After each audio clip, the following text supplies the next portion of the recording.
Howdy, howdy. Giddy up! Wow. We have a fun week this week. We do. First off, though, we did not do a video last week. We're sorry. It was a crazy week. Yeah. There's a lot happening. And we just missed doing a video. And we are actually pretty bummed out that we missed it. We feel like total doofuses for not being able to do a video. You know what? What jerks. I don't even like us. Sorry, guys. But this week, we have a pretty rad week. You know why? It is the raddest day of the week. Monday! It's Monday. Monday. The day that we upload our videos. Well, this week, we actually have some pretty rad stuff that we're going to be doing. We fly to Texas. We do. Why? Why do we fly to Texas? Well, because one of our sons, Chase, is graduating high school. He's a big boy now, out in the world doing big boy things. So we go to Texas, we get to see and meet. We're going to be meeting up with our friend Mike Vasquez of Vasquez Knives. Yes, best knives in the world. Best knives in the world. And then also you are going to be making a dog collar for everybody in this video. I am. Out of necessity, we all need dog collars. His dog, the little poodle, Odin, has misplaced his collars. Yeah, we don't know where it went. It was actually really weird. He had it on. And then all of a sudden it wasn't there and we can't find it anywhere. Yeah, and that happens. So let's make a collar. But with that being said, I'm Byron. I'm Candace. Let's get into something rad, everybody. Oh, look how rad. Oh, yeah. And she's been working on the Rat Fink statue. I'm going to call it the Rad Fink. It's the Rad Fink. And then also I've been working on finishing that up. Okay. We're out of here. Bye. All right, guys. We're about to make a dog collar for our dog Dozer, aka Bulldozer. Big and sweet and stupid little guy. He's only about 165 pounds. So here's the starting of his dog collar. It's 1.5 inches of leather. It's 1.5 inches wide. Pre-cut leather. We've already done this. You guys know this. So the first thing we're going to do is we're going to fold one end all the way over, probably about 1 inch, 2 inches. This is where we're going to have our buckle. We also have to make room for a D-ring. It doesn't have to be precise. I would probably start measuring in the beginning just because, you know, sometimes inches are different to people. So we're going to just put a little mark right here. I just use a dowel. So now I know that's where my buckle is going to be. Hope you can see that. So now, my friends, we get our handy dandy tape measure, bam. And we are going to, I've measured my dog's neck. It's the same as a belt. If you guys don't know how to do that, go back. We have a whole video on it. Oh, look. Guys, you should see what I do when I used to have headphones with cords. Okay, there's my hole. Now I'm gonna go 22 inches. That is how thick his neck is to where I would want his collar. So that's to the hole that he uses. Now, this is where he's gonna be, but we're gonna want room to either grow, wow, or shrink, hopefully. So I like to do it at 1/2 inch. This is the center, so we can add 1, 2, maybe 3 more holes on each side. All right, there's our holes right there, and then we need to leave a tongue. This has to be long enough that it would fit under the D-ring. So here's our last hole, and I usually like to leave about, I'll say 4.5. Why don't we go ahead and go 5 inches? This is going to be the end of our belt. All right, now it's time for the slammy whammies. Actually, we're just going to do the end. I'm going to use this edge cutter. I need to get my piece of saddle skirting. As always, Candace is so prepared. You know, it's never a dull moment with me, guys. All right, let me grab my mallet again. There it is. Okay, remember you always want to have a piece of leather down. I'm just going to line up where it's nice and centered. Okay, and we're going to give it a good smash. Make sure it goes all the way through. There it is. Rounded edge, end of a dog collar. Here it goes. It's starting to look magnificent. All right, now we're gonna punch some holes in this baby. Actually, we're gonna line it first. Hold on.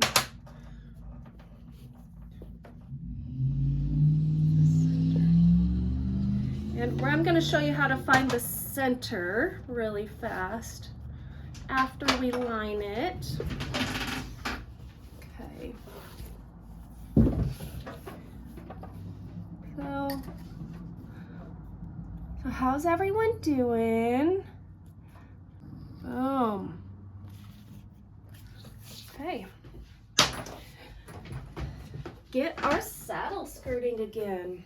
That bad boy right there. Okay, we're gonna find the center of this dog collar.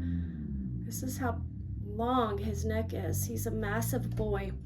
All right, find the center of the collar because I'm gonna put his name right here and our phone number and info so you don't have the annoying dog tags clanging.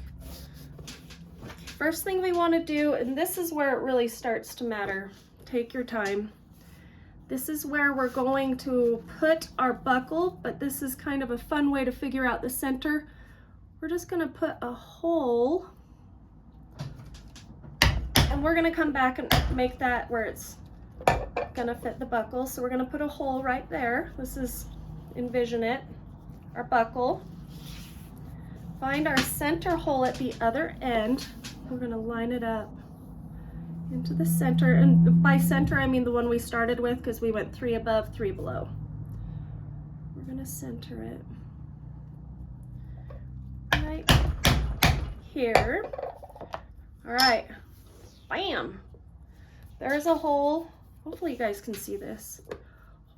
And then here's our other holes. So what we're going to do is we're going to line our holes up until we can see through them like this. Hopefully you can see that, guys.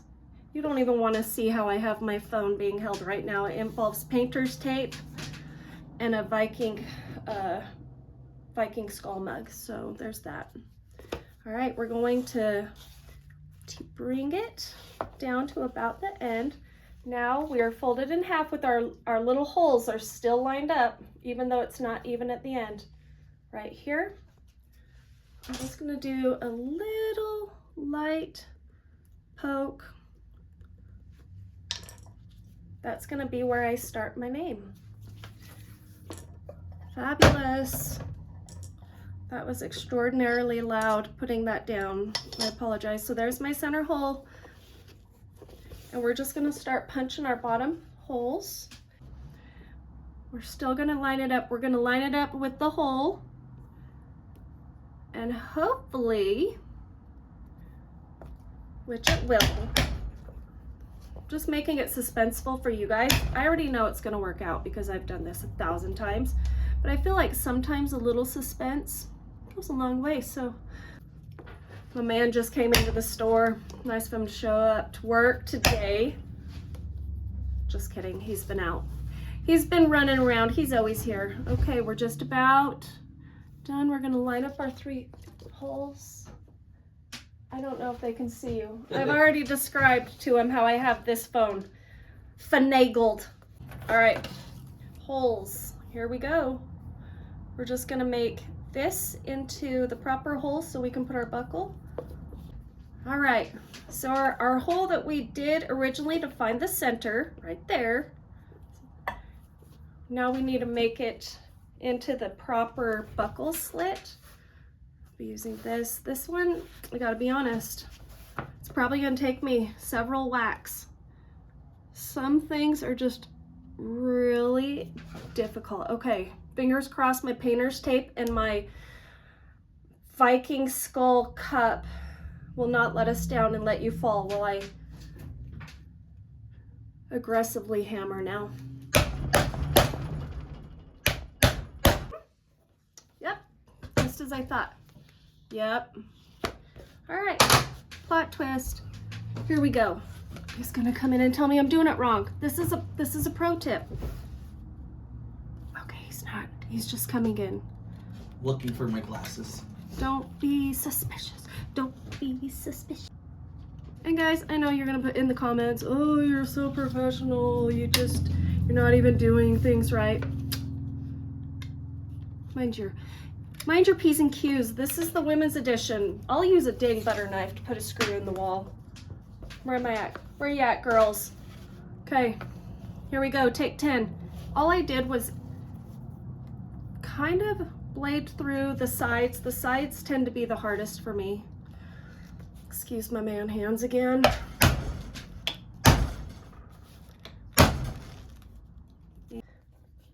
Here's our buckle slot. We have it lined. Here is the bottom.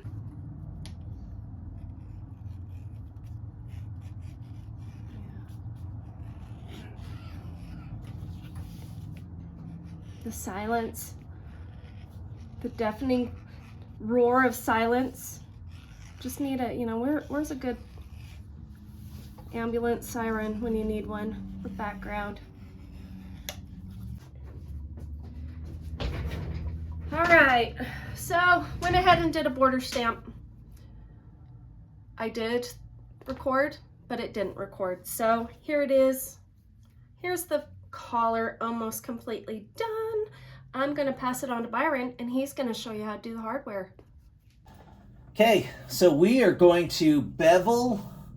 All right, so what we're having to do is our footage unfortunately did not work on the actual belt, but as you guys can see, we got, Candace got the border done and the dozer on it done, but we had a malfunction, and so now we're just gonna demonstrate how to do it. So we're taking our line, our edge liner, doing that. Okay, so now we know where our edge is. And let's say we're gonna do, we'll just do 3 letters. We'll do dog, since this is supposed to be a dog collar. We got our O, and we'll look where our center mark is, and we'll put the O right in the middle. Take our setter, hammer down. And we got our O. Now I will sometimes leave the O or leave that center one in there sometime, and that way when I do it, like this is our D, I can just line up the D right next to it if that's my spacing, if I have plenty of spacing. So we'll just kind of do it that way. Make sure this is even. Hammer down. Now we have our D. We're still going to leave our O there. Now we're going to get our G. And we're going to hammer down for the G. Now we got our dog. What up, dog? All right, so now we're moving on to a border stamp. So we'll just find a fun border stamp. Let's say we'll just do this bigger one. And I just usually, unless I'm gonna do something else, some other kind of design, but kind of to follow in Candace's footstep on the collar she made, we're just gonna put the edges right. So we'll put these edges right on the line we did. Hammer down. And then depending on the type of stamp, we're just gonna kind of butt them together. Also, you'll notice, and the longer your belt or collar or whatever you're doing is, and you're doing a border stamp, it will actually start to curve the leather. But don't worry, because when you do the other side, it'll actually straighten it out for you. Sweet. Okay, so we have our border stamp. We have our lettering on there that we're gonna do. Here it is. Here it is. Here it is. We're gonna go ahead and get it dyed. We're gonna do a dark brown. Nice and neutral. So we're just going to get it nice and even. Not going to go hog wild on putting a ton of color on there. Alright, I'm going to flip it on over.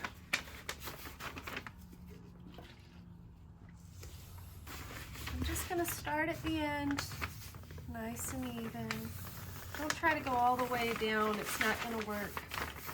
You can see where it's a little lighter. The edges are easier to touch up than the center because you can go over it. So you can see inside the dozer, it's not quite there. So instead of starting in the middle where it will be dark, I'm going to start at the other end and then transition back in. You got it all done. Now we're moving on. Moving on. You did the shake to the tan coat? Yep. Okay. All right. We're going to seal this bad boy. You can see right here, we got all of our dye. Oh man, I got the fuzzes. It's all right. It's okay. Fuzzes wipe off once you buff it. What I've done, the back side's always a little rougher, literally. It's rough. It is. It's tougher to really get the tan coat penetrated in there. And you do want to penetrate good. Penetrate. It's important. All right, we are all sealed. Let's fold this over, push it down. We are going to do 4 rivets of these tubular rivets. And let's set our first ones in the corner right here. Go all the way through. Okay, reason we do that is we are going to, 1, put this on, 2, put this on. So that's just gonna go right through there. This is gonna come down. And the reason, like on a dog collar, more so than a belt, we make this tab or tongue, whatever we wanna call it, a little bit extra long so that we can get that D-ring in there. Now for this project, we are just gonna use these tubular rivets, but I would suggest if you have a bigger dog, which this is going on a bigger dog, you stitch in between, which we will, or use the rivets that actually, I don't even know what these kind are called, but use this style of rivet where it's the shaft and then the little washer. Those hold way better if you're not going to stitch it. But let's get our setter. We'll set these. And when setting these, make sure that your setter is straight up and down. Probably just right after. So I'll go right there. You want to go all the way through. And then visually, I just kind of go over. There we go. Go all the way through. We'll put those in. This one in. And then I'm going to hang it off the edge because if not, it doesn't really set that well.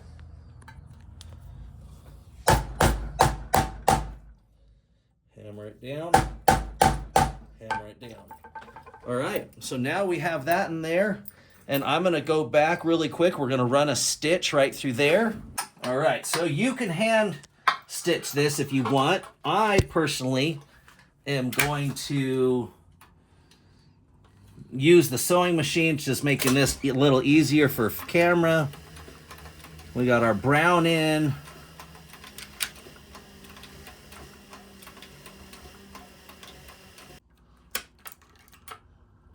Now, being that we use a poly blend,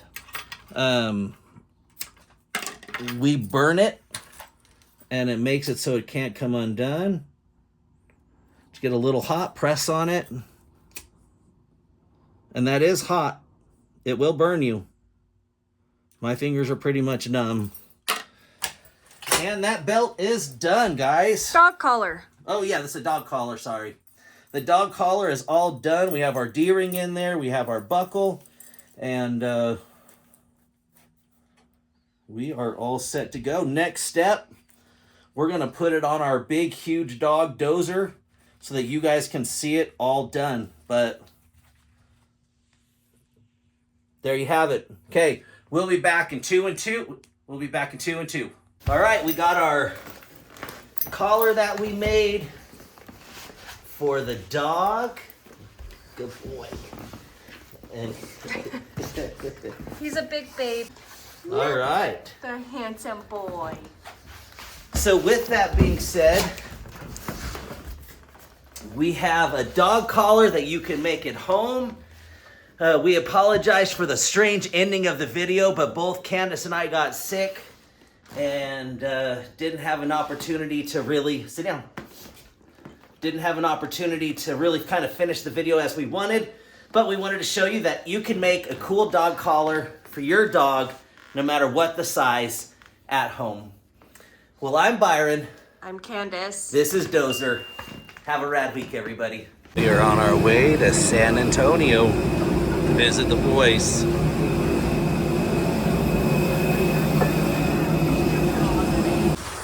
All right, I told you you're jumping on the plane. Now we're here in San Antonio. We're at the zoo. We're with all the kids. I'm pretty sure they all have Instagrams or YouTube channels that you can follow. But we're at the zoo. We're having a good time. We're checking out the flamingos. This is our 15-year-old Nolan. This is who's graduating, Chase. We all know Candace. We all know Memphis, and then this is Dylan. All right, we're at the zoo still, but we're doing the train. Now we're doing the train. We have all the kids on it. It's a little hot here. Candace is sweating like nobody's business. Look at my neck. Oh, look at the neck. Glistening. And then this Moose and I back here. But we're doing the choo-choo. I don't know what we're gonna see. Journey through Breckenridge Park. Look over your left-hand side. You can see the San Antonio Zoo. Opened up in 1914 for a cowboy that danced in rhino. Giant grass gorilla marking the brand new entrance. And hopefully by the year 2025 we should have gorillas of our own.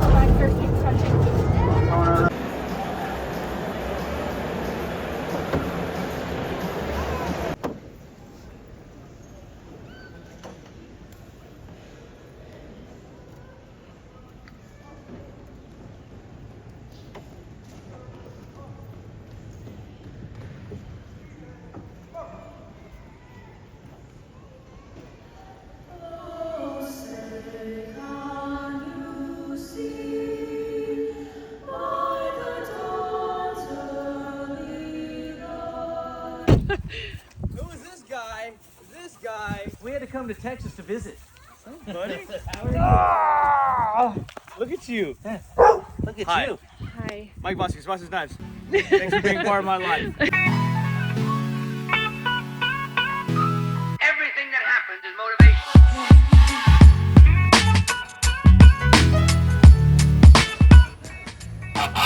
Does B Diamond Leather suck? I didn't think so. I appreciate that.